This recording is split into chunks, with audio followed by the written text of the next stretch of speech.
Good evening, everyone. We're just going to wait for everyone to be able to come in from the waiting room.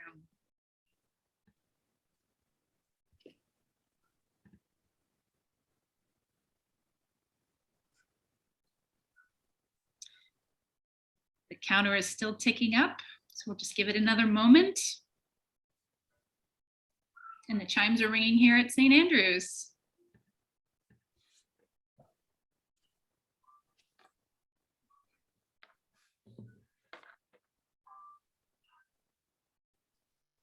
Great. So welcome, everyone. My name is Heather Daly. I am the Dean of Admission and Financial Aid here at St. Andrews, and I am thrilled to be able to welcome you all to join us this evening for this webinar with our Head of School, Joy McGrath, and our Associate Head of School, Anna Ramirez, and me, with the opportunity to welcome you all not only this evening, but to St. Andrews. We are so very, very excited to have the opportunity over the course of this next month to share with you all the incredible things that there are to know about St. Andrews. First and foremost, I want to say congratulations. We are so very excited to be able to welcome this group of newly accepted students and families. You all hailed, this year's applicant pool hailed from about 30 different countries and 32 different states. And we were so very excited to read through your applications and start to get to know a little bit more about you. It was an incredibly competitive process. We ultimately accepted approximately 22% of the students who applied to St. Andrews and had to make some very difficult choices. And at the end of the day, I think what I would say that stood out to us about you and the others on this call was the strength of the record, the conversations that we had with you throughout the interview process, as well as the impact that you all have in your present communities. And I think the other thing that I would say that we always look for, and we were certainly able to see in the course of reviewing the information that you shared with us, was the ability for all of you not only to enrich this community, but to be enriched by it. And as we begin our webinar this evening and over the course of this next month, all of you on this call have a really incredible and life-changing choice to be making. And obviously, as you all began this application process, one of the things that you all, I'm sure, were contemplating and thinking about as you made the choice to apply to St. Andrews and perhaps some of the other schools to which you might have been considering, was the idea of St. Andrews as a boarding school. And obviously, we are a fully residential, 100% boarding community. One of the things that we talk about and certainly spoke about in the acceptance video that we sent to all of you last week was the idea of this choice in making not just a decision about where you will be spending your high school years, however many of those you may have at this point in time, whether that's 2, 3, or 4, but the idea of boarding school as a choice to become your home away from home. And that is certainly one of the things that is ahead of you at this moment in time to be thinking about. We are incredibly proud of St. Andrews, our 100% residential community, a chance to live with peers from all around the country and the world, and all of the independence and growth that comes with that.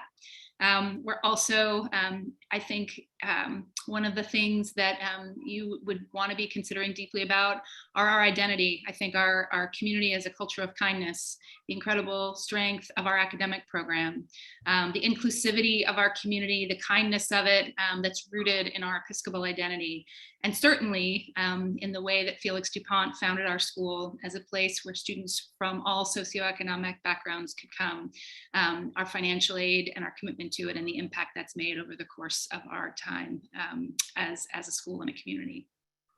So over the course of the next several weeks, we are going to be hosting numerous virtual and on-campus events. We're actually thrilled to be able to host Visit Back Days on March 29th and April 5th, as well as the opportunity for you to learn in numerous ways about St. Andrews and to make this choice ahead of you. And so whether those questions pertain to our academic programs, arts, athletics, community service, or any aspect of residential life, we want you to be able to have those questions answered. We hope to be able to do some of that this evening. You are going to be meeting people along the way, Ms. McGrath and Ms. Ramirez, as well as faculty, administrators, and staff members, and probably most importantly, our students, our current St. Andrews students, and for some of you who have the opportunity to participate in some of the upcoming virtual and Visit Back Day events, your future possible classmates and friends. And so we hope that over the course of these next few weeks that you're going to have that opportunity to really think deeply about whether or not this is the place that you would want to call your next home away from home. And so it's my pleasure to be able to introduce first to you Ms. Joy McGrath, who is our head of school. She is our 5th head of school and our first alumna to lead St. Andrews, as well as Ms. Ramirez, who is our associate head of school. Ms. McGrath will begin. Thank you so much, Ms. Daly. And thank you all for being here. Congratulations again to all the admitted students who are with us this evening, or maybe it's the morning or the afternoon where you are. But wherever you are just incredible. I have been reading your applications and your essays for a while now, and I have been so impressed, and I have loved learning about you. So it's really special for me to be here with all of you virtually this evening. And I look forward, hopefully, to seeing many of you in person at some of these events. And congratulations to any family members who are here on this webinar as well. I know that you're so proud of these students. And this is also a momentous time and decision and choice for you. And so I look forward to talking to you a little bit and then answering your questions along with my colleagues who are here. And as Ms. Daly mentioned, St. Andrews was founded with a distinct purpose, and we've followed that purpose for the 92 years of the school's history so far. And what I hope now is that you'll join us and become part of that purpose and that mission. It's proven to be a really capacious mission and a prescient one, and it's served us really well from the very first days of the school, which occurred during the Great Depression, right up to this day, which I think carries with it no less serious challenges than that time in history. And our founders saw the need to create this school of optimism and excellence, and one that could educate and serve young people as our country evolved and even transition to the global community of today. And as Ms. Daly mentioned, that tripartite purpose was to be a school of a definitely Christian character, according to the words of our mission, providing a rigorous education of excellence and high standards that's open to all regardless of means. And I just wanted to talk about those 3 pieces of our mission because I think they'll lead us to many of your questions this evening. First, we are an Episcopal school that welcomes people of every faith and people who have no faith tradition. But it is from that place that we take our community values. And I know Ms. Ramirez is going to talk a little bit about community life to us. And those values are really that we love each other. We listen to each other. We practice radical empathy. We try to understand what is right and to do what is right. We live joyfully and we grow as human beings. We consider the needs of others more highly than our own needs, and we engage in the rigors of our classes and our teams and our performances in order to strengthen ourselves as individuals so that we can lift up the whole community. And then the second piece is that we're a school of authentic and rigorous intellectual engagement in the classroom and crucially beyond the classroom. And that's that residential piece as an all boarding school that we really bring to the conversation.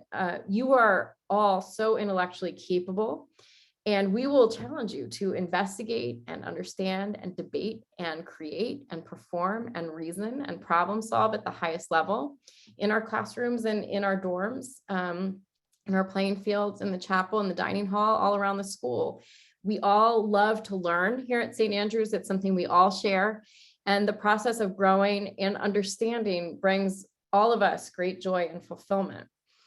And then the third piece, we are a school open to all regardless of means since our founding. And this means that we welcome students from every socioeconomic background and make it possible for all of us to belong at St. Andrews so that we can feel comfortable and meet with great success at the school.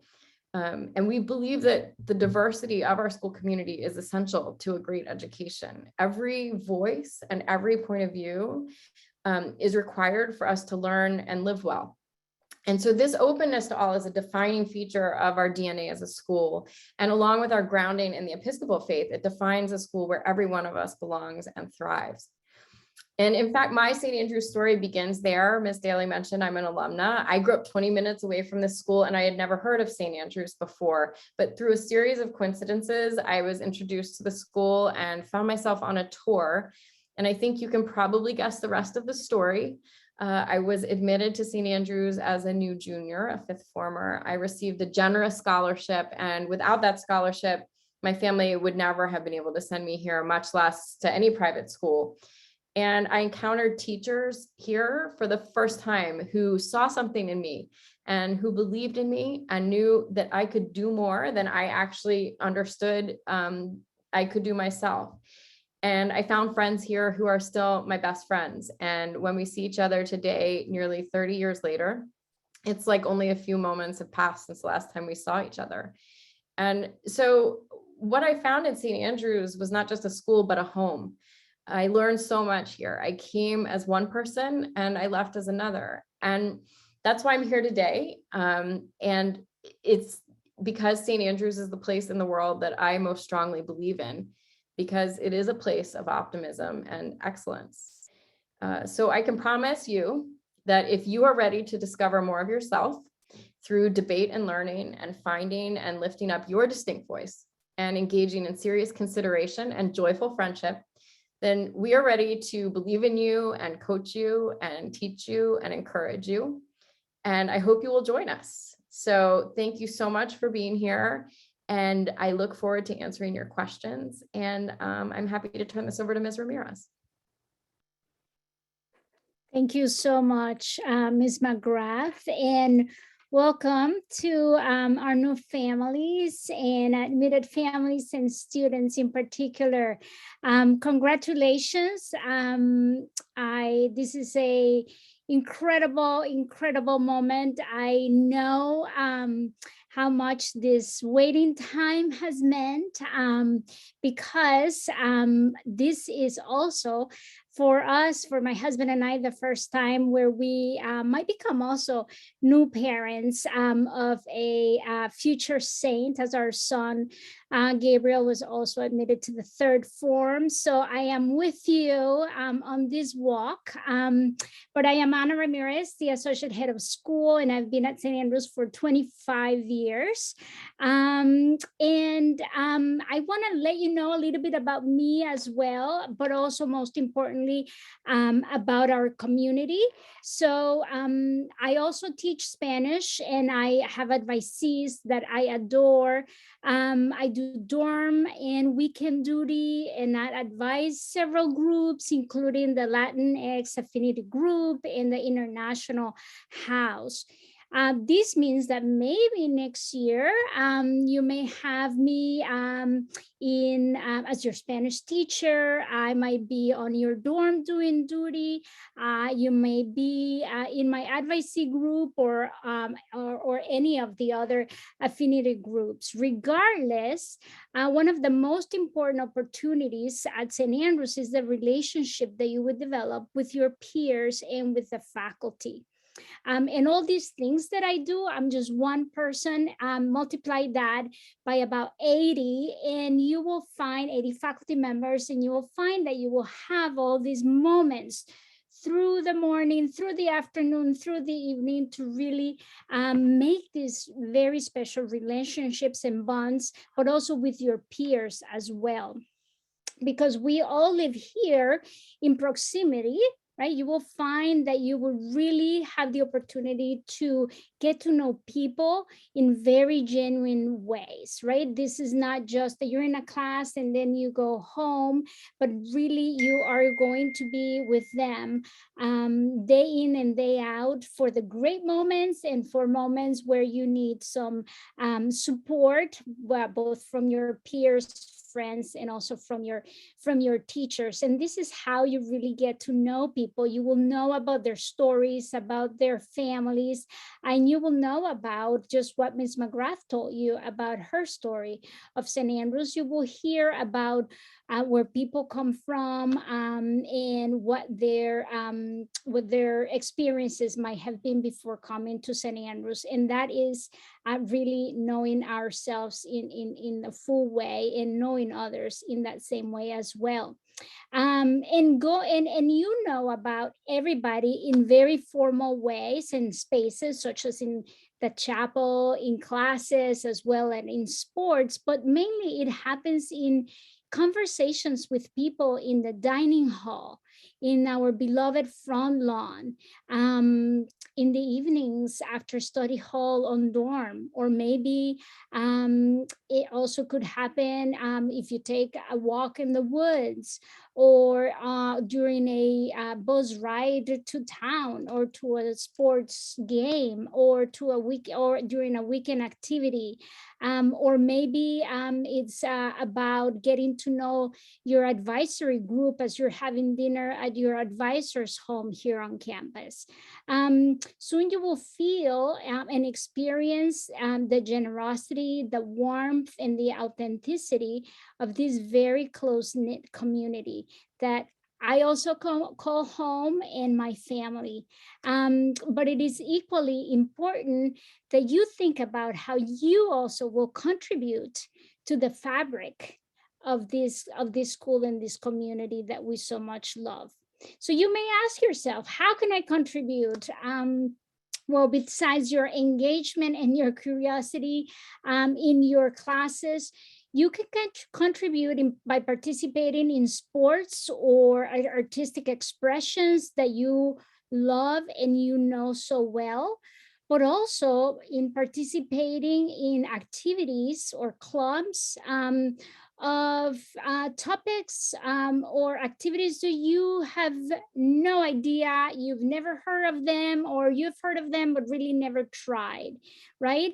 And who knows, sometimes that's where the thrill of getting to know something new about oneself, right? You might discover that you are really loving that new activity and getting to know the people in that club or in that group. Maybe it's an affinity group, for example. Or you can also create clubs where you know, maybe it's an interest of yours or a passion of yours that you want to share with others in the community, and that others also may share with you. And so you have just a world of possibilities. They are endless. And know that St. Andrews chose you because we believe that you have the ability and the power to make a difference in our community, but also in the world. And as much as I love the summer, I'm always counting the days to have all of you new students and families to campus for the first time together on our opening day. But of course, before then, we hope to see you in one of the two visit back days that Ms. Heather mentioned, but also there are other activities that you have received emails that are also virtually. So we hope to find you there and answer any questions and all questions that you may have. So I'm gonna stop right there. Just wanna say welcome again, and so thrilled that you are here. Thank you. Thank you so much, Anna and Joy. So I think what we'll do at this moment in time is I would imagine that there may be some questions that you all have at this moment, and we are more than happy to try to address those. If you'd like to put those either in the Q&A box or in the chat, we'd be happy to tackle those. I think between the three of us, we should be able to cover most questions. So we'd welcome hearing from you. I'll give you just a moment.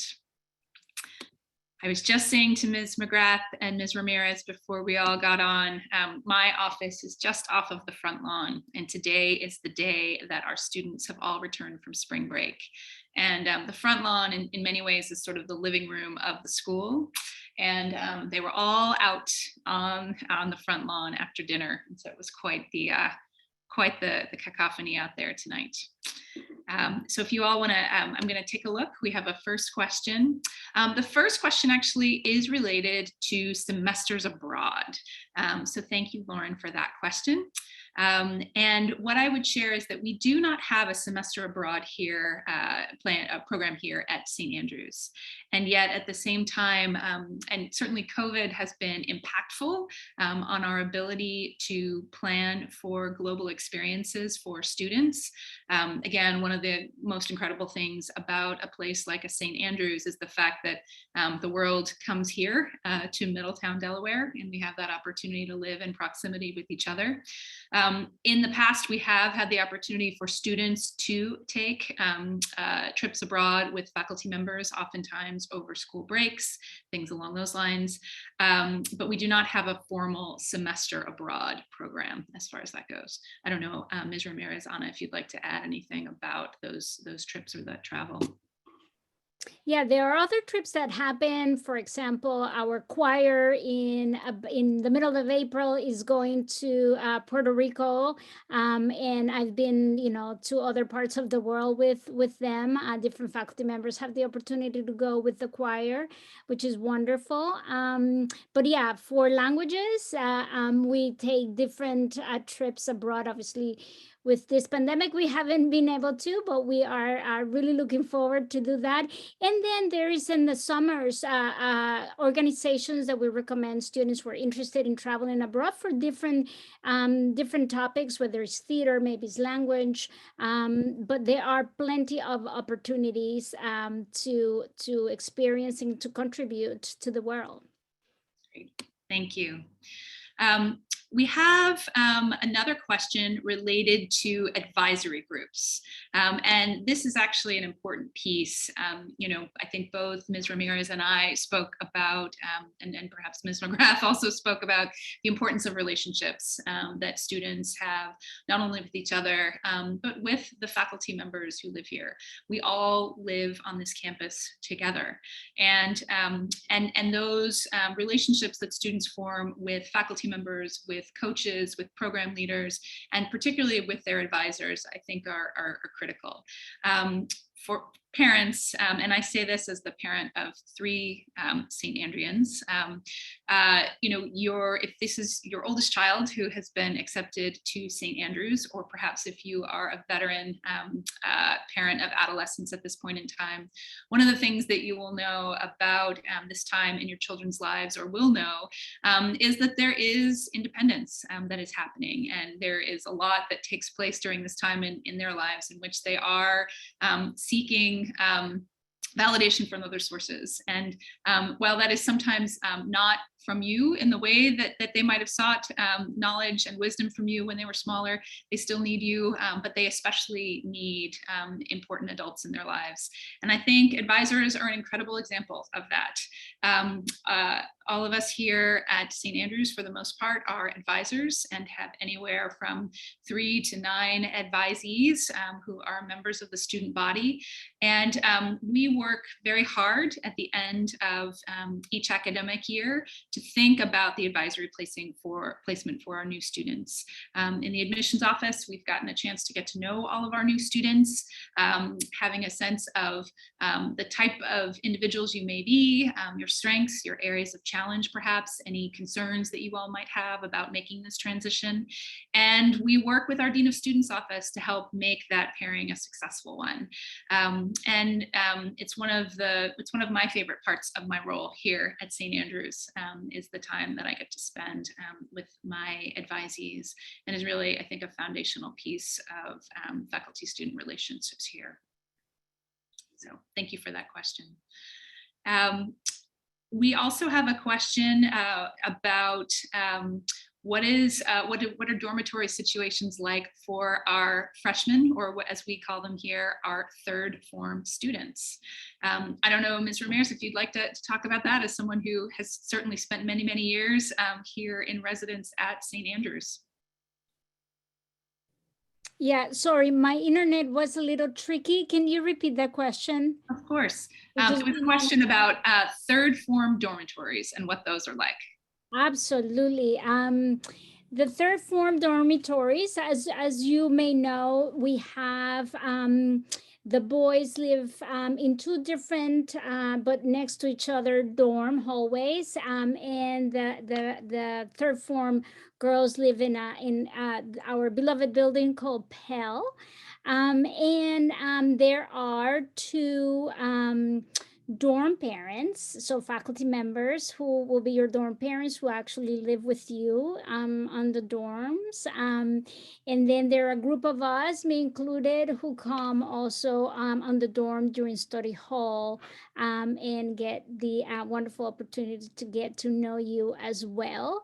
You will be in, you will have one roommate or two roommates. It depends. And after your first year, right, then you will get a chance to pick your roommates.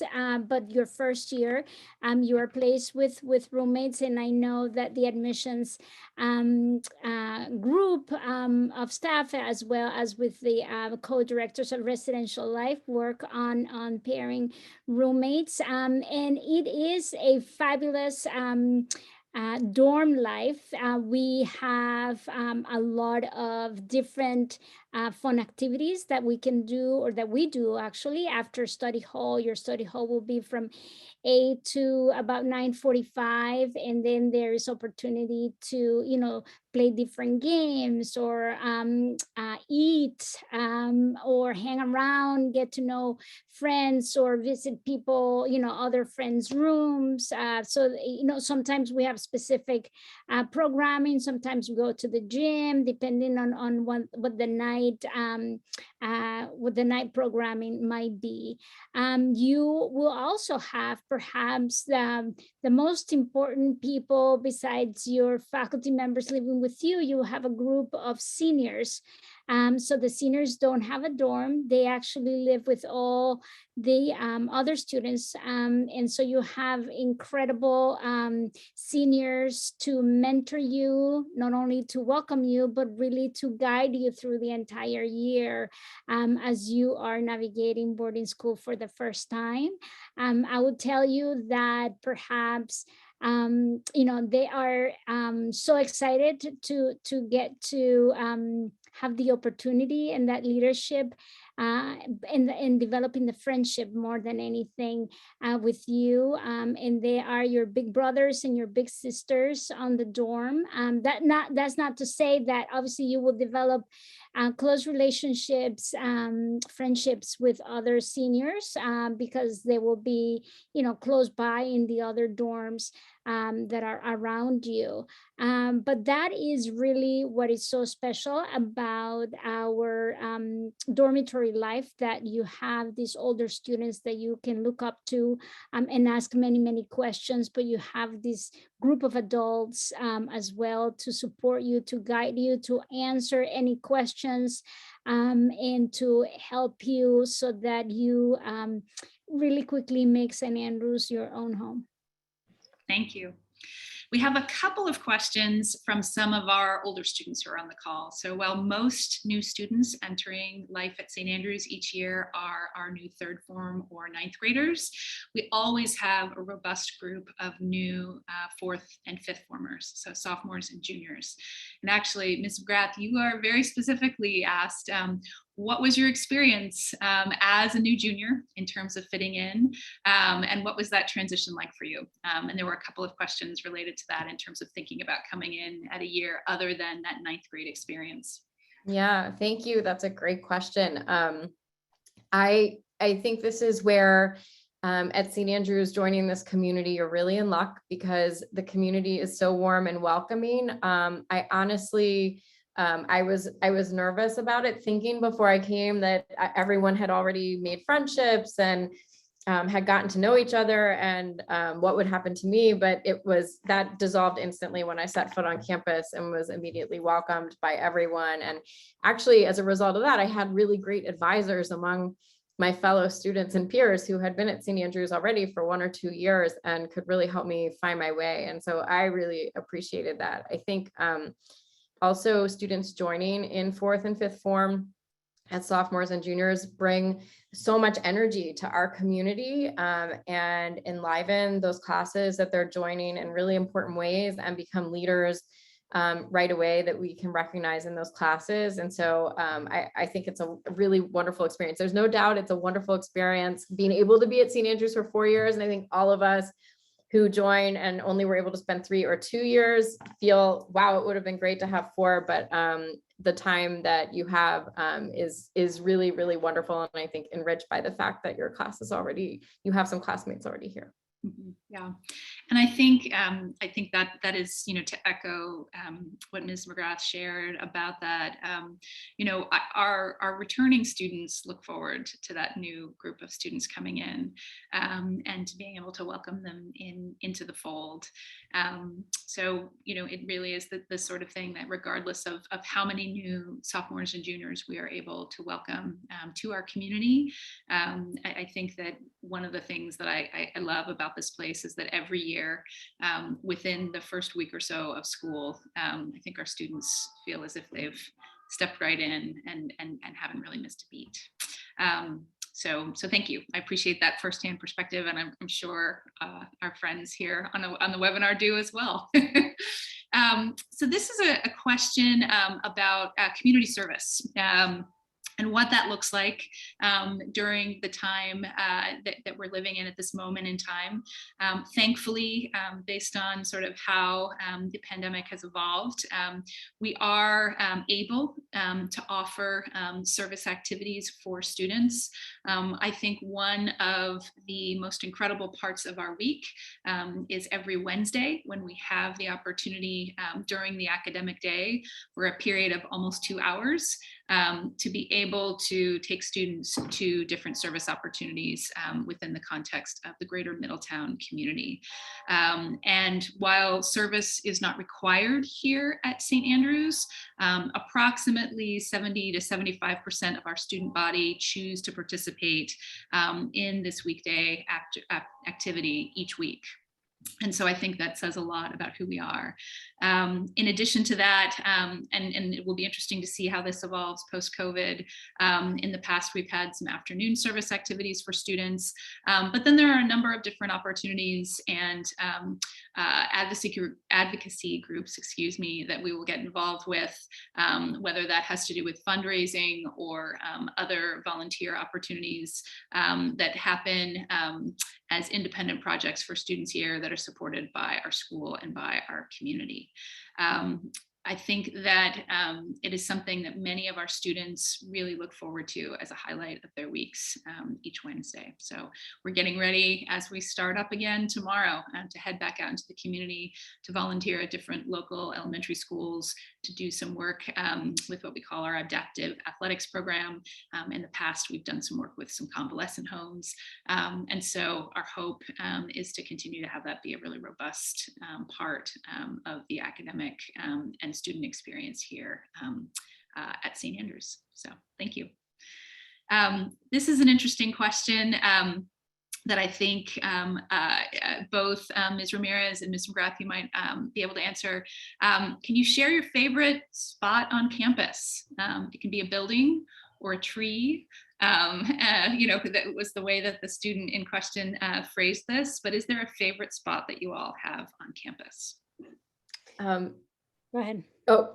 My favorite spot changes depending on the season. Currently, out in the fields between our walnut grove and the new forest, which are trees that we've planted in the last 30 years on the campus, we have hundreds of bluebirds nesting out there. And when you go out to that spot right now in the late afternoon, you're completely surrounded. I've actually never seen anything like it, by bluebirds that are flitting around in the trees and singing to each other. And it's just an incredible place to be right now. So if you ask me today, that would be my answer. But, in a week, I may have discovered something else. A few weeks ago, I was really excited about a whole lot of beaver activity in one part of the pond. And every time I went, I found another tree that the beavers had taken down and moved to make their lodge. So that changes for me from day to day, really. Yeah, for me, one of my favorite spots is really the Tea Dock, the front lawn and the Tea Dock. And the Tea Dock, it just it's where we have on beautiful weekends where we have a faculty member and a lifeguard, and there are 2 chairs there that you can also sit there with, even if it's not on the weekend. But it's a great opportunity when we have the water opening. Students can come and they can swim, and they can take a canoe and canoe all along the pond. So I just love seeing actually children having fun, children being children, having enjoying one another with, in safe ways. We do put some restrictions, but I love that. But also when they come out of the T-Dock, and then the T-Dock goes into the front lawn. And then students, having conversations, playing, catch, or throwing the football, or playing spike ball, or volleyball, or you name it. It's just a wonderful way to think about St. Andrews, not only just a school, but also a huge playground. That is just, as Ms. McGrath said, full of this beautiful nature that sometimes I feel like, that was a National Geographic moment. So there are just many opportunities to really, think about having a break from the academics and competition, and just being present, having fun. And even when the T-Dock, it's when it's the cold months, right? That really the T-Dock, and then you see the front lawn, and then really just goes into the dining hall right away. And the dining hall, when it's cold, it's the place that where I call it the heart of the school, because a lot of the students hang out there, and they play games, and they have those amazing conversations, especially after dinner, during the weekdays, and also on the weekends in the main common room. And so that area of the front lawn, the T-Dock, and the dining hall, it's all the same, one indoors and the other 2 outdoors. Thank you.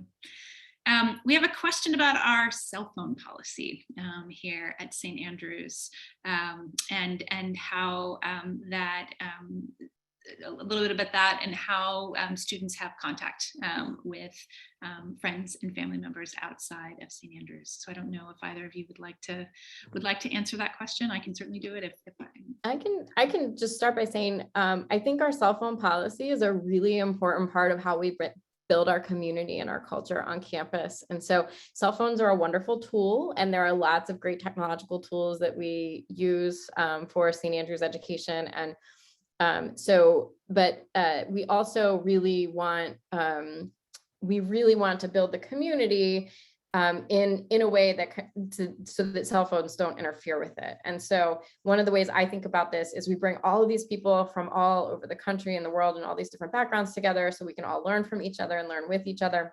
And if we're all just on our phones communicating with people back home, we kind of don't achieve that community building that's so necessary for a great education. So we do limit and restrict cell phones. We ask students not to carry them around campus and use them around campus. There are certain times of the day when it's totally fine to use them on the dorm. And we also, of course, when students leave campus, they can bring their phones with them naturally. And we absolutely want students to use their phones to stay in touch with their parents and their families. I think those bonds and relationships are very, very important. And, I think all of us here remember the days when there was one touch tone phone at the end of every hallway. And on Sunday, we'd all wait to use the phone to talk to our parents. So it's great we don't have that anymore, and people can stay more fluidly in touch with families. But we do ask students to restrict them, and you won't see students on our campus walking around with a phone, chatting and using their thumbs to communicate. We use our faces to communicate. So. Yeah, it's probably one of my favorite things. And when I leave campus, I notice that difference of people just, communicating and being just glued to their phones. What we really want is to give each other the chance to communicate face to face and really practice that and get to know one another, as I said before, because we live in this beautiful proximity and we want to be giving each other the grace and the chance to really build that community, but it's face to face. And that's how those really close relationships that Ms. McGrath was talking about, that they expand, for years.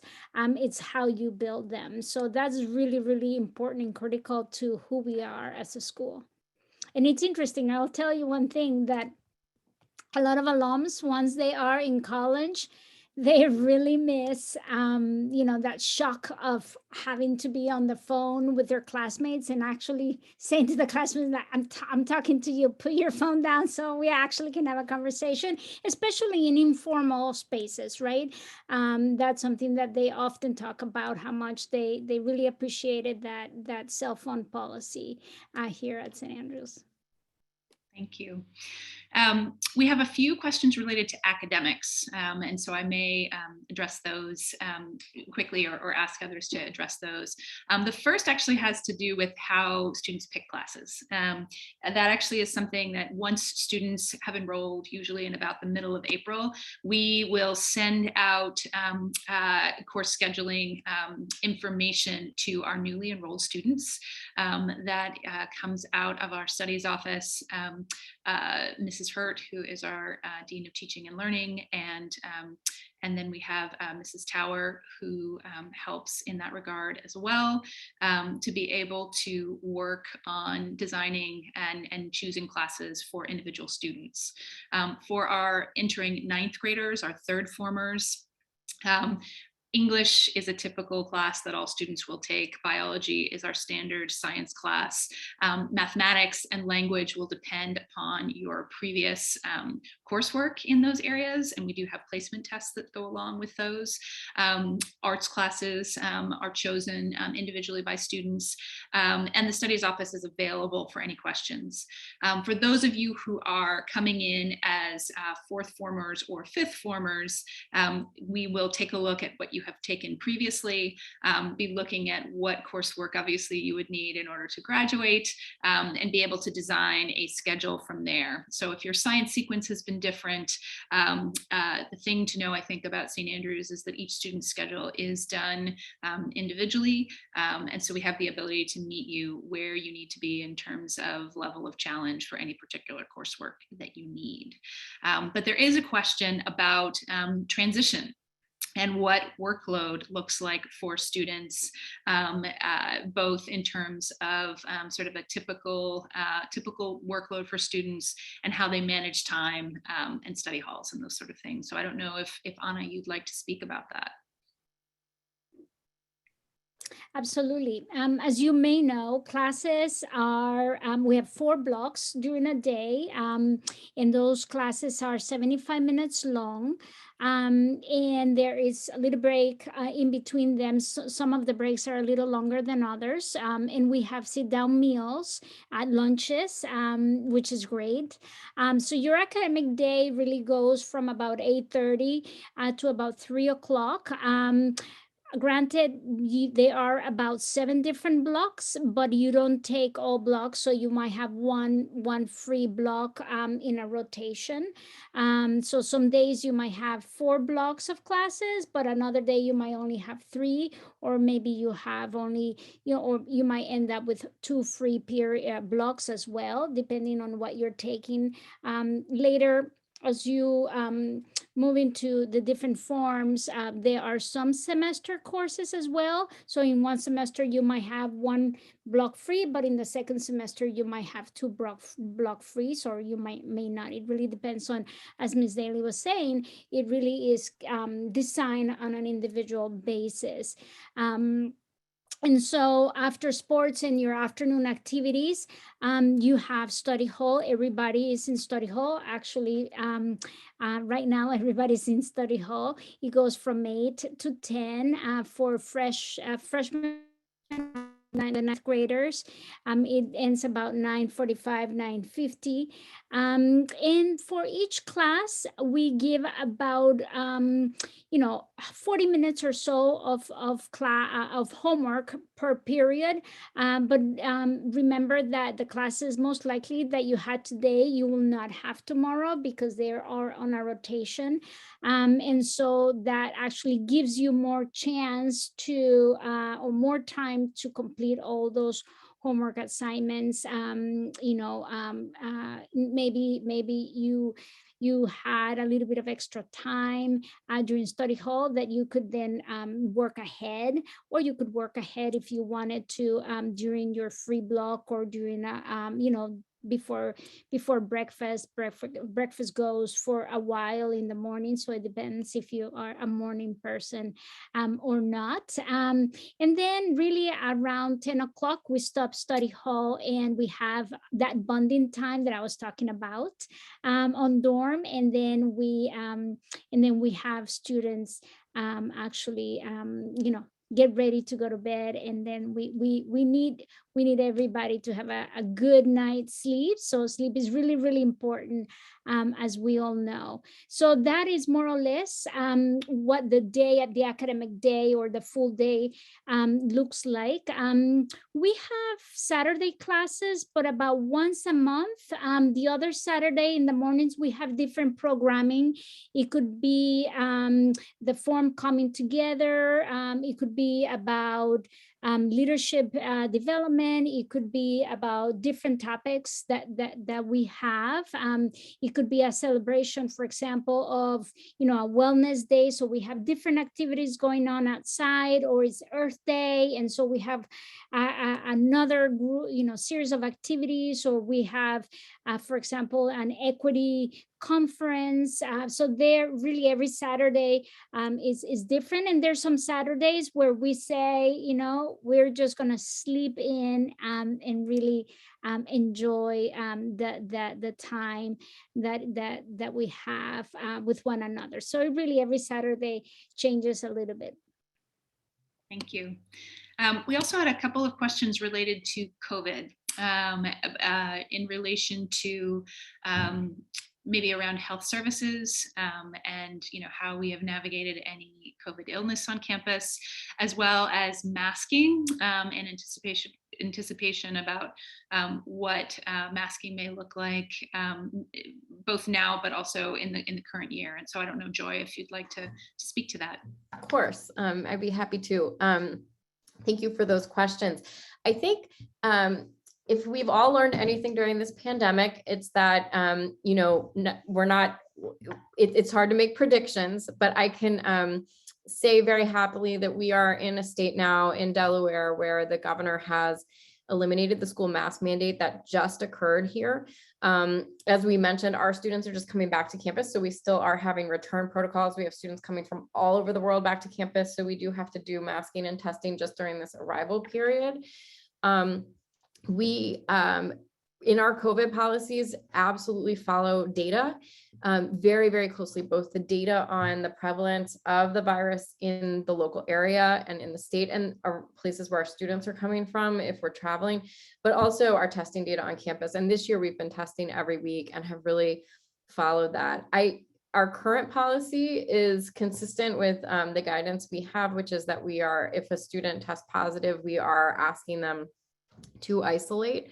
And we do ask families to have plans in place for their child to isolate with them at home, or if the family is too far away, having a backup plan for isolating off campus.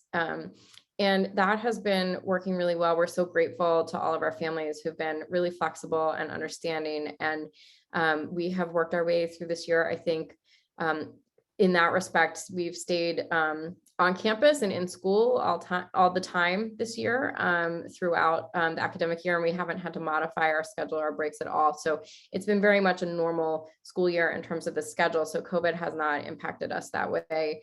And we'll see what next year brings and the coming months, but we are really looking forward to moving into we've been quite normal this year, but with masks and testing, and we're hoping to continue moving in that direction of normalcy. One thing I will say about also, in addition to being data-driven, how we've handled COVID is that we do have a commitment to be very transparent with families and communicate. So you will find that we have been from the beginning of the year reporting the numbers of cases on campus, and making sure that families have up-to-date information from us on how it's going and how we're handling things. Thank you. We have a couple of questions about, we have a number of questions, and I also want to be mindful of the fact that we're at 8:20, and I want to be mindful of people's schedules, whether it is evening or morning, wherever you may be, but maybe we'll grab time for just another question or two. But questions about weekends, both in terms of what happens here on campus, and then also the time that students are able to head home. So maybe I'll take that latter part, and then maybe Ms. Ramirez, if you'd like to talk about weekends, that would be great. So one of the incredible things about boarding school, I think that in terms of weekends, we are a 100% boarding community. We are not a 5-day boarding community. So our students, the campus does not empty out on the weekends. I think that's really important to know about St. Andrews. Weekend life is robust here on this campus, and thanks to the incredible leadership of our swag group and one of our faculty members, Mrs. Hansel. There are occasions outside of school breaks where students may want to go home for a special occasion, a family birthday or a confirmation or something, a college visit, something along those lines. But we typically limit those, I believe, at 3 per semester outside of a particular, outside of the break schedule. I actually don't know how many students even hit that number, to be honest, because I do think that for our students, this is where their friends are, and there's so much that goes on here on the weekends that they want to be part of what's going on. We do have 3 open weekends or long weekends per year, one in the fall, one in the winter, one in the spring. We also have a 10-day long Thanksgiving break, approximately 2.5 to 3 weeks at winter break, and then about 2.5 weeks for spring break, which we've just returned from. In addition to that, we have an opportunity for parents to come to campus during our Parents Weekend in the fall, as well as what we call Arts Weekend in the spring. School starts typically on Labor Day weekend each year, and we typically head out the first weekend of June for the summer. So the breaks are long, and so the wonderful opportunity is that when you do go home, you have the opportunity to really spend quality time with your family in that regard. The campus is open for those open weekends. Typically for Thanksgiving, winter break, and spring break, the campus is closed, and students will either head home or will head to a location off campus with family members or friends, sometimes even their St. Andrews classmates. But Ms. Ramirez, I don't know if you'd like to talk about weekends and all that happens during that time. Absolutely. I saw a question also about what's the difference between open and closed weekends. There are a couple of closed weekends, and those are weekends that we really would love all the students to stay here, which is typically the case. Obviously, if there were an emergency, the student can go home. There's no problem. But those are, for example, when it's prom, or we have a very special Christmas service, chapel service, and the lessons and carols that we would like all the students to stay for that. So there are a few of those weekends that we call closed weekend. For example, the first weekend, we want everybody here on campus. And so those were their open weekends, or any weekend, as Ms. Daly said. There are a few. We just put a limit just because we want everybody really to get to know everybody. But if somebody were to already had the 3 and needed a 4th weekend, that is not a problem. And we always welcome parents to come during the weekends, or if you're child or children are playing sports, you are always welcome to come and see those games, matches here on campus, as well as during each term we have a performance in the theater, and so obviously all parents and family members are invited to that. the weekends swag. What is that? It's the student weekends activity group, and they are actually leaders that are selected. They are voted by their class. So this is a great leadership opportunity, and it is a group of students from all grades that form the SWAG, but anybody really can come to the meetings as well. And they're the ones who organize what they want to do on the weekend. So a weekend could be, it could be a volleyball tournament, it could be a dodgeball tournament, it could be bonfires, it could be a movie in the front lawn at night. Many of those happening also at the same time. It's not just one activity, it's many activities. It could be where there is faculty members, at a faculty member's house, it's cooking together or baking or playing board games along a fire, a fire in the chimney of that faculty member's house. It could be trips, sometimes when there might be a faculty member who might be really interested in taking a group of students, whoever wants to go to say Philadelphia for an interesting, maybe it could be a museum, or it could be an interesting independent movie that is not playing in the local cinemas around here. It could be, it could be going together to have a meal somewhere. So the experience really is what the students want to do. So it's really generated by them. One of my favorite ones is called the open mic. And the open mic it happens on the very first day that we're all together, but it happens as the students want to plan it, and it's just whoever likes to sing or to play an instrument, or for some years we have, and this year we have student bands that they form informally together, and they are awesome.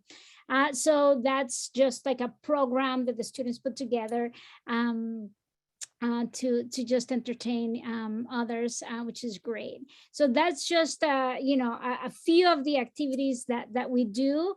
But as I said, these are ways in which you can contribute also with your ideas, with your interests, and I cannot wait to see what you bring to St. Andrews to really explore, and help each other really learn about one another, even through these weekend activities. Thank you. Maybe, and again, I apologize, I will try to do some responses as we answer this next question to some of the others that are out there, but I want to be mindful of time. There was a question about athletics and how they contribute to the culture of the school. I don't know, Ms. McGrath, you'd like to take that one? I would love to. Athletics are a really exciting part of our educational program at St. Andrews. There are many educational objectives that we have for our students that are met through the athletic program. It's where we learn teamwork and problem solving and resilience and how to deal with adversity. It's where we form some of those great relationships that Ms. Ramirez was talking about, both with other students and with faculty. Athletics provide opportunities for leadership for our students.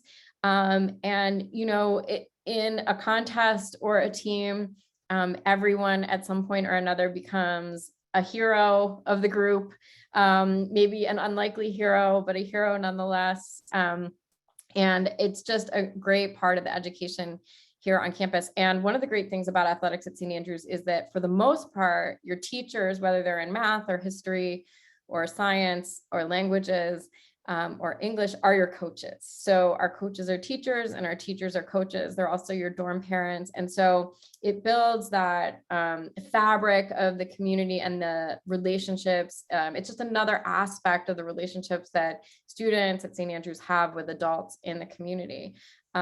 And it also is a wonderful community building activity because we all love to go out and see all the games and races and matches and meets that happen on the campus. And when teams need extra support for some reason or are making a really exciting run for a conference championship or a state championship, we have a great tradition at St. Andrews of loading up buses of students and going to support those teams wherever they may be in the area. And certainly some of my most vivid memories of my time at St. Andrews relate to those. And I wasn't competing in those contests, but just being able to watch those incredible events, whether they end in victory or defeat, are really important moments for the community.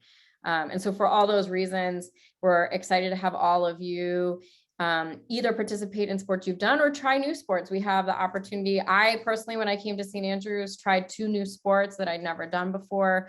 And that was a little scary, but I immediately found that it was just a wonderful part of my day every day. And actually has been a really important part of it made sports a part of my life. And I think otherwise wouldn't have been. And in my, I think as an adult, I have such a great appreciation for the aspects of wellness and good health that's brought to me in my practice every day.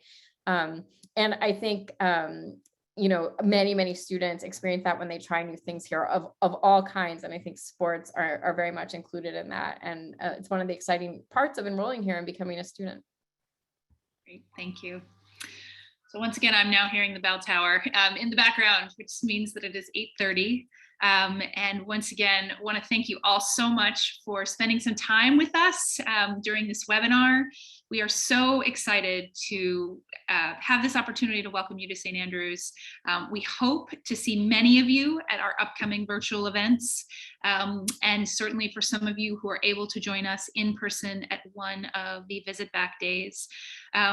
If there are questions, I've jotted some down and we'll be reaching out to you individually. If there are questions we haven't been able to answer this evening and I'm able to do so, I will be reaching out.